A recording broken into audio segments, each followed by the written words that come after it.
क्या अयोध्या जैसा राज त्याग दिया, सब कुछ त्याग दिया अपने स्वामी के अभाव, अपने बड़े भाई के अभाव, अपने माता पिता के वचन सिद्ध किए जिन्होंने राम ने, उनके अभाव में सर्वस्व त्याग कर वो रघुनाथ के चरणों में पड़े हैं और अर्जी कर रहे हैं, विनती कर रहे हैं, मैं आपका सेवक हूं, आपकी आज्ञा सर्वधार है। भैया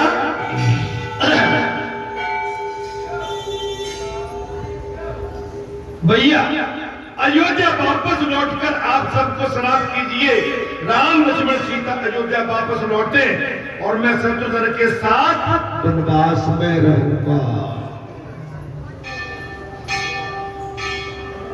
7 साल शत्रुघ्न को भी अयोध्या ले जाए भेजिए और मुझे ऐसा लाभ दीजिए, अथवा हम तीनों भाई वन में रहे और आप सीता के साथ अयोध्या में, हम तीनों भाई या तो वन में रहेंगे, आप माता जानकी अयोध्या वापस जाकर राज की।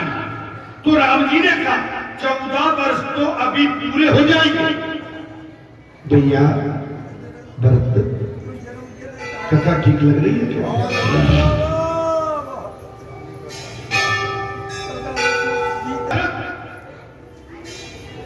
14 वर्ष तो अभी पूरे हो जाएंगे। उसी समय राजा जनक जी का दूत भी वहां आया। ठीक उसी समय जनक जी का दूत आ पहुंचा। प्रातः काल महाराज जनक भी आ गए। कहा प्रातः काल महाराज जनक भी आ पहुंचे। उनका स्वागत किया गया, बहुत सी बातें भी हुई। अपनी पुत्री का तपस्वी वेश देखकर उनका हृदय रो पड़ा। अपनी पुत्री का तपस्वी वेश देखकर एक पिता का हृदय पिघल गया, रो पड़ा। बराबर कौशल्या ने कहा इस भरत को समझाइए, वो वन में 14 वर्ष कैसे रह सकेगा, वो राम बिना सह नहीं सका। भरत को संतोष मिले, कुछ ऐसा बताइए। बोले हे राजन, ये राम के बगैर जी नहीं पाएगा। क्या बात, समझाओ समझाओ। राम बिना सह नहीं पाएगा, भरत को संतोष मिले। हे जनक जी कुछ ऐसा कीजिए। जनक जी वैसे तो ब्रह्म ज्ञानी है। जनक जी वैसे तो ब्रह्म ज्ञानी है, फिर भी उससे प्रेम के आगे, उसके प्रेम के आगे मेरी भी बुद्धि कुंठित हो गई। भरत के प्रेम को, राम जी के चरणों में अनुराग देखकर मेरी भी बुद्धि कुंठित हो। मैं सीता जी को अपने साथ ले जाऊंगा। मैं सीता जी को अपने साथ। बेटी तुमने तो दोनों कुलों का उद्धार किया।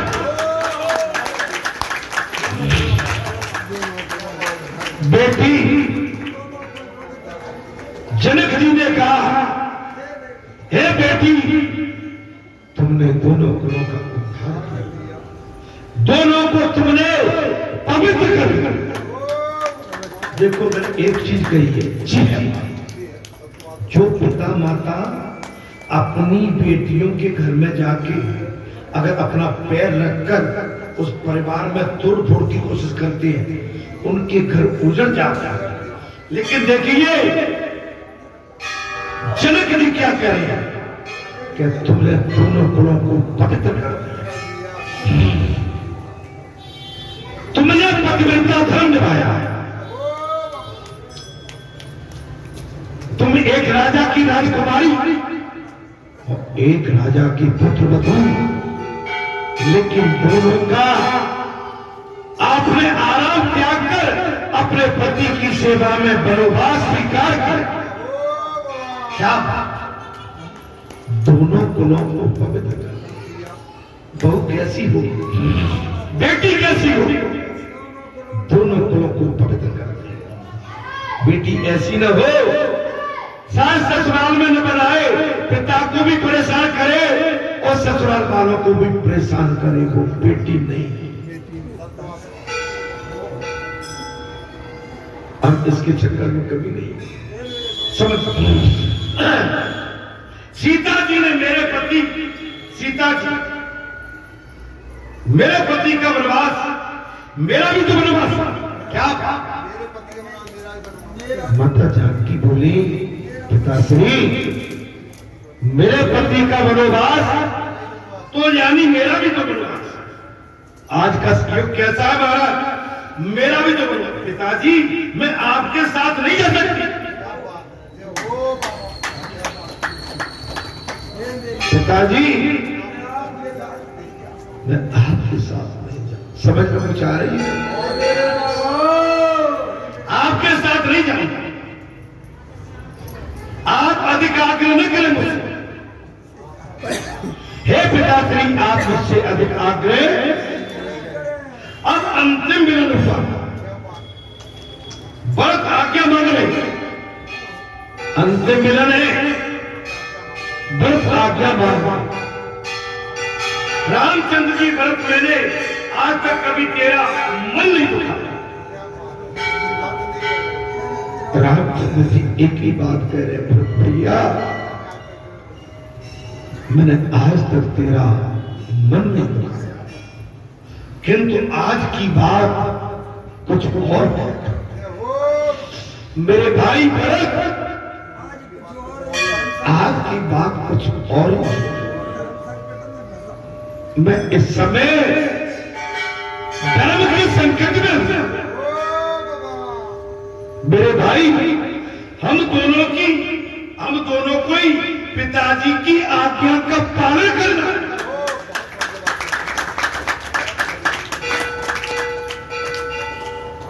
मेरे भाई भरत, हम दोनों को ही अपने पिताश्री की आज्ञा का पालन करना है। एक आज्ञा का पालन मुझे करना है और दूसरी आज्ञा का पालन तुम्हें करना है। भाई मेरे लिए वनवास है, मैं उसका पालन करूंगा और तुम्हारे लिए भरत, तुम्हारे लिए अयोध्या का महाराज सिंहासन है, तुम्हें उसको देखना।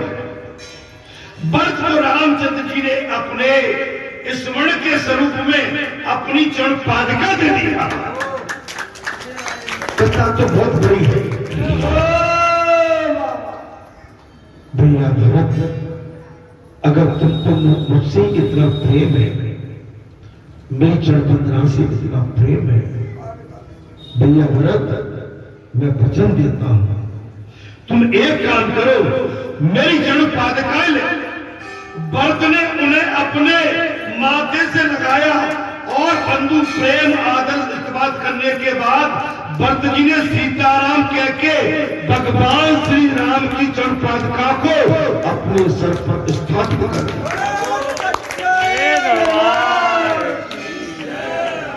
अपने सर पर भरत धन्य। सीताराम कह के महाराज अपने सर पे रख के और भरत जी सीताराम सीताराम कहते घंटों तक रोते रहे। भरत जी की आंखों से गंगा का नीर बहता रहा। उस समय का चित्र ये था कि भरत जी का प्रेम भगवान के चरणों में अनुराग देखकर जो आंसू टपके थे, वो महाराज चित्रकूट का पर्वत भी व्याकुल हो गया।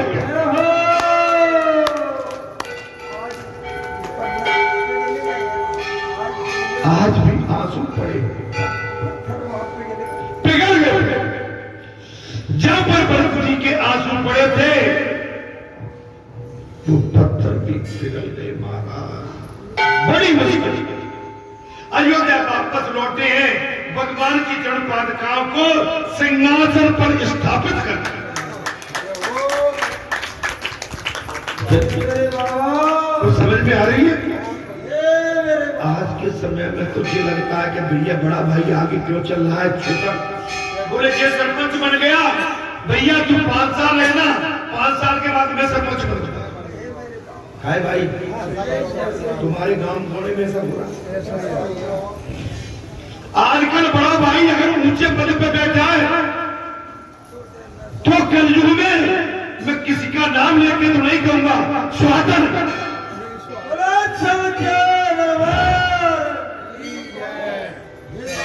आसपास के गांव की लीला देख लो, बोले तुम भाइयों 4, बोले तुम बनोगे सरपंच, उसके बाद मैं बनूंगा। हाँ तुम ही नहीं बने हो, मेरी भी तो सरपंच चले। भरत से सीखो कि बड़े हमेशा बड़े बने। इसलिए ये कलयुग में वैमनस्यता प्रेम है, और इसलिए कलयुग में जीव दुखी है, अपने से नहीं दूसरे के हित से, अच्छे काम से दुखी।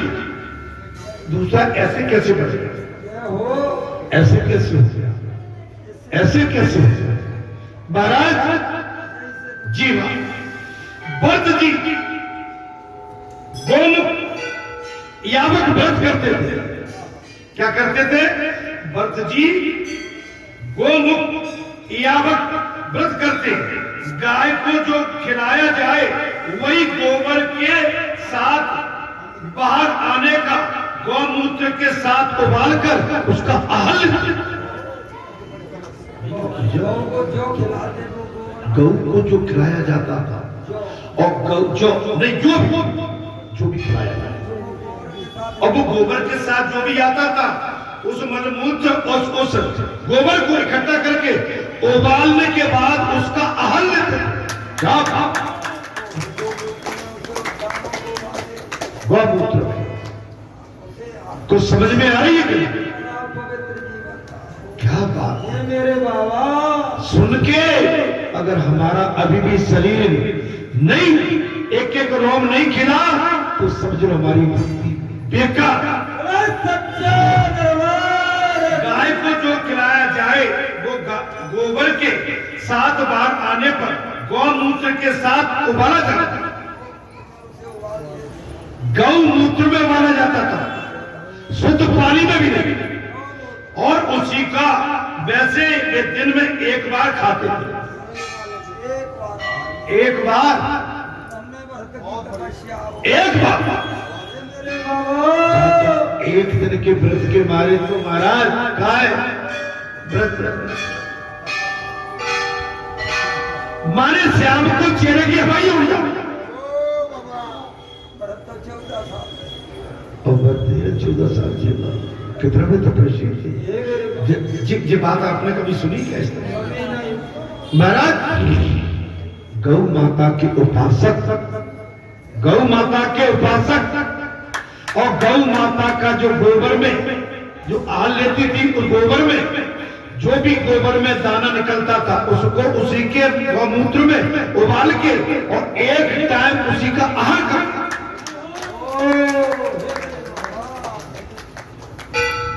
वैसे वो एक दिन में 1 बार खाते थे। रामचंद्र जी की तपस्या से भी भरत जी की तपस्या अधिक श्रेष्ठ थी।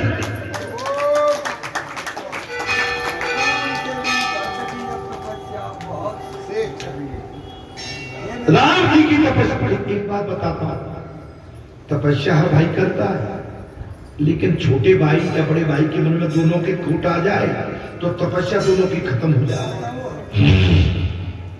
अगर छोटे भाई ने बड़े भाई की सेवा की है और उसके मन में कहीं किसी प्रकार का कुभाव आ गया बड़े भाई के प्रति, तो उसकी सेवा जितनी की वो सब खत्म।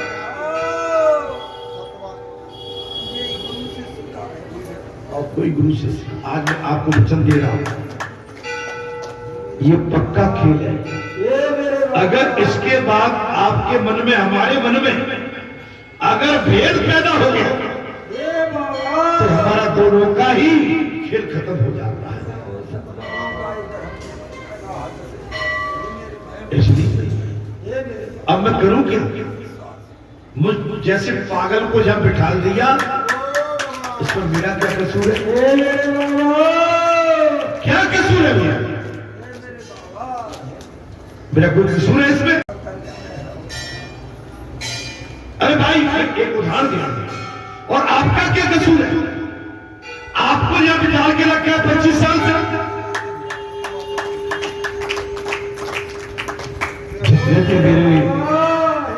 प्रिय श्रोता जन, भक्तजन, मेरी माता बहन बेटी भाई बंधु बैठे हैं, आपका क्या दोष है? अब अनायास कोई जलन रख के ईर्षा करे तो हम क्या करें? अब मेरा क्या दोष है? जलने दो। आपका व्रत कहीं खंडित न हो। जिस एक चीज और कहता हूं, फिर कह रहा हूं, बोले महाराज जी तो जहां बैठे, आज ये मौका हमें मिला होगा, ये भी पाप है। आप यहाँ पुजारी बन के बैठे, आज हम भी पुजारी होते, पाप है। आज इसका ऐसी कोटिकार है, जो कोटिकार हमारी होती तो अच्छा। आज इसकी सुंदर कोई माता बहन बेटी है, ये माता बहन बेटी हमारे घर में होती तो क्या? अरे रूखी सूखी खा के ठंडा पानी पीने तो मारा जाएगा। जो भगवान ने दिया है, जैसा दिया है, प्रसाद मान के ग्रहण करें। एक आंख या दोनों आंख सब भगवान की। मैं आपसे वही तो अनुरोध कर रहा हूं, जबरदस्ती प्रपंच में नहीं, इसमें दोष क्या है भाई? आप जहां जुड़े हैं बालाजी के कारण जुड़े। बालाजी नहीं आते तो आप क्यों आते? अच्छा हम यहां बैठे तो हम जैसे पागल को कान पकड़ के उठा लाए, आज से 30 साल पहले। कितने साल? 30 साल। 31 वर्ष पहले उठा लाए, चलना है। अब 31 साल हमें पीछे ले जाओ, हमारी आयु क्या होगी सर? अरे बैठे बैठे भाई बिल्कुल डकरा गए। राम वियोग का जीवन कैसा होना चाहिए? बस राम के वियोग में जीवन, भक्ति के वियोग में जीवन, संतों के वियोग में जीवन, महात्माओं के वियोग में जीवन, वेदों के वियोग में जीवन, किसी सिद्ध पीठ के वियोग में जीवन कैसा होना चाहिए? बस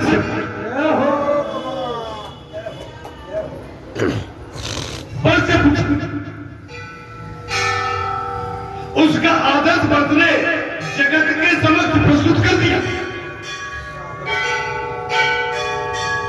उसका आदर्श बदले जगत के सामने। महाराज अभी 2 साल पूर्व की बात बताता हूं, मैंने कई बार रिपीट की है, कई बार दोहराया। मैं 2 साल के लिए यहां से अलग था, 2 साल के लिए नहीं, 2 महीने के लिए। वो 2 महीने कैसे निकले थे? मैं सत्य कह रहा हूं पीठ पे बैठ के। आज 5, 7, 8 दिन तो निकल गए, लेकिन उसके बाद निकलना मुश्किल हो गया। मैं एक दिन को निकालने में 5 क्रॉस लगा देता था, उसी दिन में कैसे होगी?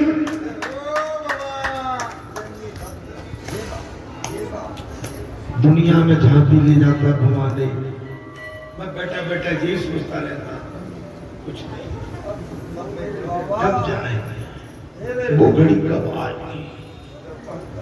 जब जाके अपने वास्तविक स्वरूप में और उस महामंडल में और उस भक्ति के समुद्र में जब हम बुझ न जाए।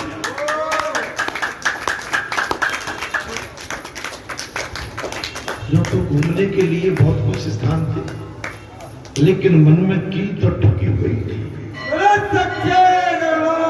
बार बार याद बस इस आंगन की आती रहे। महाराज, ऐसा वियोग भगवान किसी को भी नहीं। हे संतों, हे महात्माओं, वियोग झेलना बहुत कठिन है, बहुत कठिन है। इसलिए मैं आपसे अपना अनुभव शेयर कर रहा हूं। जबकि संसार की बात करें तो पूरा संसार उस समय हमारे साथ था। पुजारी जी, अरे तुम्हारा तो 5 किलोमीटर दूर है महाराज, वो तो 20,000 किलोमीटर की बात थी। कितने की? 20,000 किलोमीटर, और वो भी कैसा? टेढ़ा मेढ़ा नहीं, स्ट्रेट सीधा। भाई प्लेन में कोई घूम घमा के थोड़ी जाते, प्लेन तो सीधा। जंगल पहाड़ कुछ भी 7 समुद्र पार कितना, और 7 समुद्र पार में वहां सुख तो सब चीज खा लो, लेकिन चैन नहीं आता। और आपको मालूम है, ऐसी रोए भाई, जम के रोए हैं। अब के बिछड़े, कब के बिछड़े? आज यहाँ आके मिले, ये होता है। आप समझिए, भरत राम की महाराज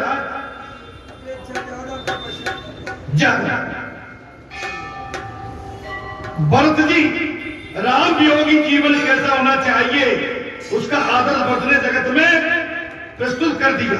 हम भी राम वियोगी हैं, हम सभी राम वियोगी, हम राम से बिछड़े हुए हैं। भरत सा जीवन बन पाए तभी राम मिलते हैं। भरत जैसा जीवन मिल पाए। अरे बोले भैया, तुम नहीं दिखते हो, बड़ा बेचैनी लगती। हमारा बल्लू चला गया क्या? बल्लू, आप बल्लू गया, रस्ती कर रहा होगा।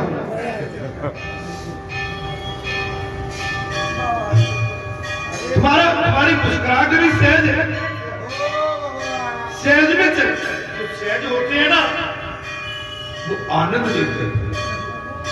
उनके चेहरे में अलग रहता है, एक आनंद का मुखा देखता है। और जो संसार में डूबे रहते हैं, कहो कि दाढ़ी भैया,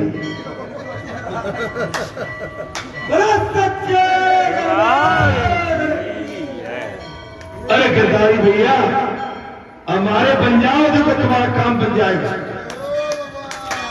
तुमसे सत्य कह रहे, तुम्हें अपनी पूंछ पे उठा के साथ ले जाए।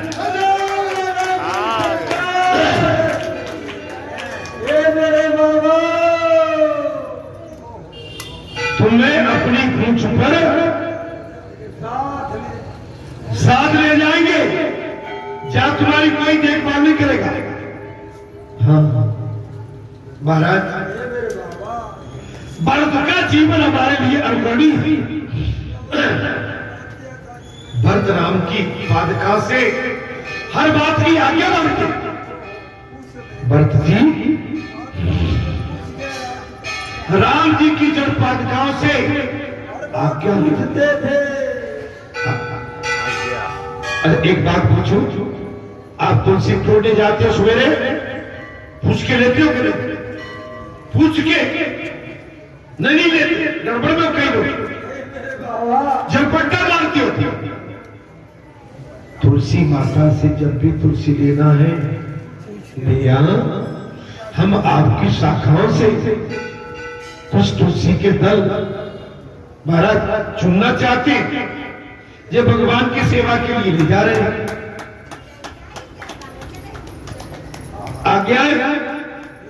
आज्ञा मिल जाएगी और प्रभु तुलसी आपको मुरझाई हुई दिखेगी, प्रसन्नता में दिखेगी। आप झपट्टा मारोगे दुखी होगी। समझ, आप अगर फूल भी लेते हो डाली से पूछो, फल भी लेते हो डाली से पूछो, सब्जी बेल से तोड़ते हो बेली से पूछो, अग्नि रसोई में लेते हो अग्नि को प्रणाम करके, हे अग्नि माता, हम आपका उपयोग भोजन पकाने के लिए करना चाहते हैं, कृपया करके आप इस भोजन के पकाने में हमारी मदद करें। अन्नपूर्णा आटा लेते हो, अन्नपूर्णा मैया से कहो, मां हमें अपने पेट के आहार के लिए आपकी व्यवस्था बनाई हुई है, हम आपको पात्र में लेके इसकी रोनाई धुलाई करके और इसका आहार पका के उसको ग्रहण करना चाहते हैं। अनुमति। लम्बा काम है रसोई में, उभारी मुंह नहीं, मुंह ढक के खड़े हो, मुंह सिर्फ, मैं गांव का आदमी हूं, मैंने मूड कह दिया, मूड नहीं, सिर्फ रसोई पकाते हैं। परेरी का पानी बड़ देवता से भी उसकी वंदना करके ग्रहण करो। मैंने कई चीज है, मैंने हम जब पक के होंगे सब हमारी साधना पक, ये तो हमने अब जैसे पूछ लो कि गऊ के गोबर में जो दाने निकलते थे और गऊ के मूत्र में डाल के गर्म करके पका के व्रत का सेवन आप करते थे। हमने तो आपको सीधी सीधी बात बताई, किसी उलझन के समय किसी जीव से परामर्श करना अच्छा है। अब आ गई बात जो हम हमेशा क्या करते, हम हमेशा क्या करते, वही बात आ गई। किसी उलझन के समय किसी ऐसे जीव से परामर्श करना अच्छा है, किंतु भगवान से परामर्श करना तो उससे भी उत्तम।